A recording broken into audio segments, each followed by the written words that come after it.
Hello, everybody. Welcome to today's daily devotional. So our devotional today, I'm going to try again for a quick one, is coming from James chapter 3. James chapter 3 is in a context dealing with dealing with the danger of teaching things that aren't right. In fact, James establishes that context here in verse 1. My brethren, let not many of you become teachers, knowing that we shall receive a stricter judgment. What he's going to discuss and to talk about here in chapter 3, the first half of chapter 3 anyway, is all about the danger of the tongue as it relates to teaching, and to make sure that it's not that he's trying to discourage people from becoming teachers. It's that because we all are supposed to be able to teach, according to 2 Timothy, that the servant of God must be apt to teach or able to teach, and we're all supposed to be able to teach. His point is that as teachers, we have to be very careful and very sure of the things that we teach. Because if we're not, and if we teach something that's wrong, we can cause entire souls to be lost. Even if we have good intentions in that effort, we can still cause souls to be lost if we're teaching things that aren't right. There's a lot of people, a lot of religious, spiritual-minded people in our religious society who have all the best convictions and all the best intentions, and they teach others the same things that they believe, but they're not according to what God's Word says.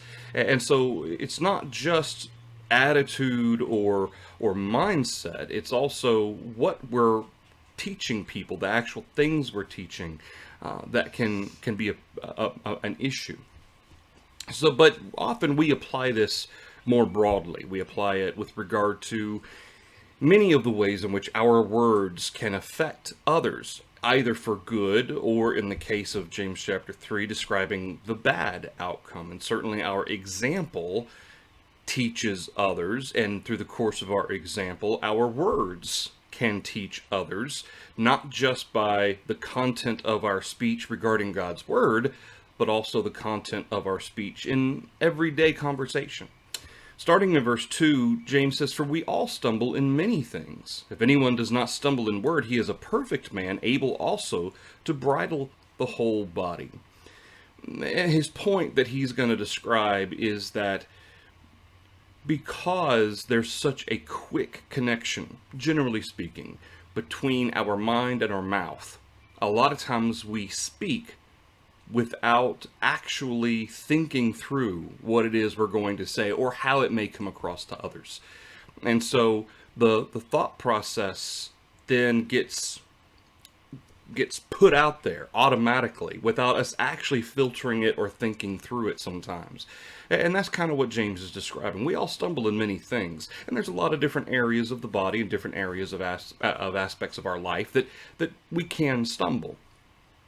But the control, the amount of self-control and amount of thinking through that it takes to really concentrate on our words, if we are able to control our tongue, then there's no reason we shouldn't have that same ability to self-control the rest of our body, is what his point is. Indeed, we put bits in horses' mouths that they may obey us, and we turn their whole body. Look also at ships, although they are so large and are driven by fierce winds, they are turned by a very small rudder wherever the pilot desires. The tongue's a very small part of our body. And yet, verse 5, even so the tongue is a little member and boasts great things. See how great a forest a little fire kindles. Again, the broader context, or the more specific, I guess I should say, the more specific context of application that James is dealing with is regarding teaching, and how easy it is to turn people either, in this case, away from the truth if we say those things that aren't right. Again, there's nothing necessarily here that is particularly specifying that it's on purpose. But even so, it would include doing it on purpose. Obviously, that should never be our desire to on purpose or purposely mislead people. But even with the best of intentions, if we say those things that are wrong, that aren't what God teaches, then look what it can do. Look what it can cause. And of course, more broadly, he's going to talk about the character of the brethren that James is writing to the second half of chapter 3 and into chapter 4, he calls them adulterers and adulteresses. So they don't have the character that they should. They're not pursuing the things that they should be pursuing, and they're not being careful about what they say or what they teach.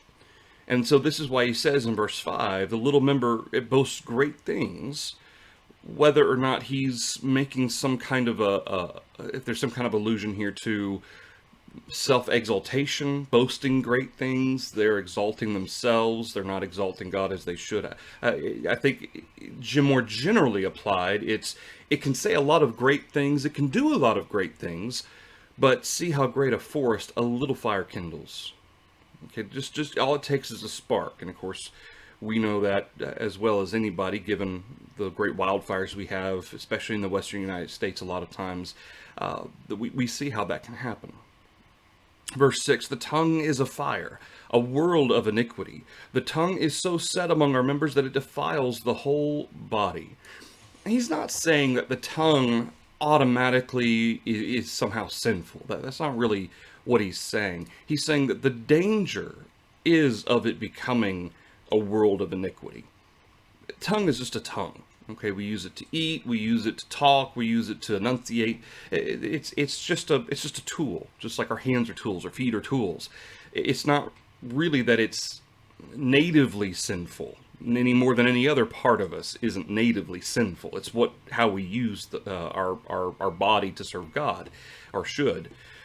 But when he says the tongue is a fire, a world of iniquity, he's describing the trap, the snare of the tongue, and how quickly and easily we can fall into that, perhaps more so than any other aspect of our physical bodies, because it's so there's such a quick connection to talk without thinking about what we're saying or thinking about how we're saying something. He says the tongue is so set among our members that it defiles the whole body. And not that other members can't defile us, but the fact that the tongue is kind of a doorway to the mind. It's a doorway to the character. And a lot of times, what did Jesus say, about determining a false teacher, for instance? You judge them by their works, right? Well, so what they would say stood in contrast to what they did. And this is a part of what James is describing here. The tongue is said it defiles the whole body. It's easy to say one thing and then by our example do something different. Or to say one thing and then say something else to someone else that is contradictory. And so by doing that, it ends up defiling the whole body in the sense that it can get us into a lot of trouble. It can lead us to a lot of sin if we're not careful. In fact, here in just a minute, James is going to describe hypocrisy. And then he says, it sets on fire the course of nature and is set on fire by hell. This term hell is Gehenna. It's the term that Jesus often used to describe the place of hell. But he's using this kind of more in a sense of condemnation and of judgment. There is that connection of fire and Gehenna, but what he's describing is the condemnation that's associated with it. It sets on fire the course of nature. The term nature is, in the Greek, it's Genesis. It's life. It's that which is of nature. And the tongue, he's describing the depth of the danger of the tongue and what it can do if misused, certainly in our context here. It can certainly do a lot of good things, but can also create a lot of bad. And you could almost argue that the opportunity is there more for bad, simply because of how easy it is to contradict myself, to be a hypocrite, and so forth. You could say that it's easier for the bad to come out with regard to our tongue than for good. It can take a lifetime to build up trust, and then just a second to break it, just by one wrong word. And so it's that type of contrast, I guess you could say, that James is painting with regard to the danger of the tongue. It sets on fire the course of nature. It can set on fire a relationship. It can set on fire all kinds of things. Just this, see how great a forest a little fire kindles. Well, what's a great forest? It's nature. So he's using this symbolically, metaphorically, I guess, from the perspective that it can set on fire every aspect of our lives, and it's set on fire by hell. It's set on fire because of this evil influence, this negative influence, this condemnation aspect.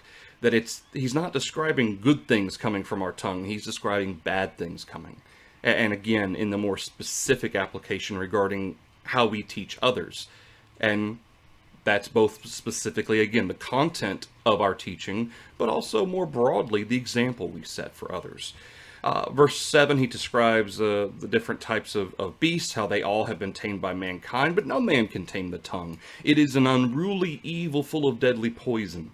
Again, he's describing what it represents. Not that the tongue itself is evil, but that how man often tends to use it, and in this case, even sometimes Christians, can bring about evil. And it can be used for sinful things. It's full of deadly poison. Poison can get inserted and it can cause pain and suffering for a long time. It's not necessarily instant. And our words can do the same thing. With it we bless our God and Father, and with it we curse men who have been made in the similitude of God. Here's where he talks about the hypocrisy. He says, with it we bless our God and Father. Okay, we offer blessings and good things regarding God, praise of God, of Jehovah, and then we turn around, and James, again, he's describing, not that everybody, he's not saying that everybody does this, but what he's saying is here's perhaps what these brethren were doing and the danger that was involved. With it we curse men who have been made in the similitude of God, which is to say they have a soul, they have a spirit, and of course those souls and spirits need to be saved. But here we go and we curse men instead of having the love and kindness that God has both toward us and towards them. Verse 10, out of the same mouth proceed blessing and cursing. My brethren, these things ought not to be so. It's the definition of hypocrisy. Does a spring send forth fresh water and bitter from the same opening? Can a fig tree, my brethren, bear olives, or a grapevine bear figs? Thus no spring yields both salt water and fresh. And ultimately, there's perhaps an even deeper application here of the fact that a spring that yields salt water, you don't have two separate aspects where you have salt water and fresh. In the end, the salt water, which is the bad in our analogy here, ends up intermingling and defiles the fresh water. So it's all salt water. The same is true about bearing olives or figs with a grapevine. Well, no, or can a fig tree bear olives or a grapevine bear figs? No, it can't. The grapevine bears good stuff. The fig tree bears olives, or bears figs, and the grapevine bears olives, or an olive tree. But the concept here is that in the end, one thing ends up taking over. This is why does a spring send forth fresh water and bitter from the same opening? No. It's usually one or the other. So when he describes this about the mouth blessing God but cursing men, does that mean that our blessing is good to God when we're cursing man? No. In the end, if we're using our mouth and we're doing things and saying things that are wrong, but then we turn around and pretend like we're all good with God, and we praise God and bless God, but then we turn around and speak evil and are mean and nasty with our neighbor, are we really truly blessing and praising God with the right heart? No, it's not how it works. In the end, the mouth can show the heart of a person. It can show their character. It can show what's truly in their mind. Not necessarily all the time, but usually, in the end, the words that we say and how we say them can either express goodness and kindness and harmony with love for God and our love for our neighbor, for our fellow man, or it can show hypocrisy or even sin and evil. Of course, hypocrisy, sin and evil as well, but people who are trying to walk that line, who are trying to kind of have a foot in both areas, to worship God and be right with God, but then do what they want, live how they want, talk how they want. In the end, James says that's not possible. That's not how this works. And then, of course, starting in verse 13, he talks about the wisdom that is from above versus below. And then, of course, in chapter 4, he talks about the fact that they have the wrong attitudes, wrong hearts. He calls them adulterers and adulteresses. Don't you know that the friendship with the world is enmity with God? And so all of this leads us to the reminder, two main applications to take from that first half of James 3. One is that the things that we say can have a positive impact in teaching others or a negative impact in teaching others. That's the content of what we say in trying to talk to others, but also by extension, our example. Everybody's always watching and everybody's always listening, and especially if they know that we're Christians, they know that we're spiritually minded or whatnot, they're going to be looking for hypocrisy. People look for opportunities to justify themselves by saying, well, everybody's a hypocrite. There is no religion that's right and so forth. And so they're going to be watching us very carefully, listening very carefully. And if they can catch us in a moment of weakness and a moment of hypocrisy, then they're going to point that out to us. Or at the very least, they're going to note it to point out later. And that's part of what James is describing in James chapter 3. Again, the specific context is, let not many of you become teachers, knowing we shall receive a stricter judgment. Again, we're all teachers. It's not that James is saying that some of you don't, that we have the choice of whether or not to become teachers. No, we're all teachers. But in terms of how we go about influencing others, we have to be very careful and make sure we filter our thoughts, make sure we filter what language we use. What is it that Paul says in Colossians 4 about let our speech be with grace, seasoned with salt? Making sure that we have a good impact on those who hear us is one of the key parts of our example. And James does a very good job of describing just how finicky, I guess, just how fickle the relationship of our mind, our heart with our tongue can be. Our words can betray us and our words can justify us. And in the end, we have to be very, very careful of what we say and how we say it. And sometimes we make mistakes. Sometimes we say something we shouldn't in a moment, in the heat of a moment, whatever. But we have to be very careful, especially if it's public or with our friends, neighbors, so forth. We have to make sure that we acknowledge that. That was wrong. I shouldn't have said that. My tongue slipped. And I didn't have the wherewithal to stop myself before I said it, and it was wrong, and I shouldn't have said that. People will respect that, even if in that moment we're being hypocritical by saying something we ought not. They will respect the fact that you acknowledged a wrong that you've done and have asked forgiveness for it, or it was pointed out that it was wrong. A lot of people do respect that, because in their minds, a lot of people who claim to be Christians, not only are they hypocrites, but when they do something wrong, they refuse to acknowledge that they've done something wrong. They refuse to admit it. And being willing to acknowledge when we do wrong, especially with our tongues, that's very noticeable. That can go a long way as well.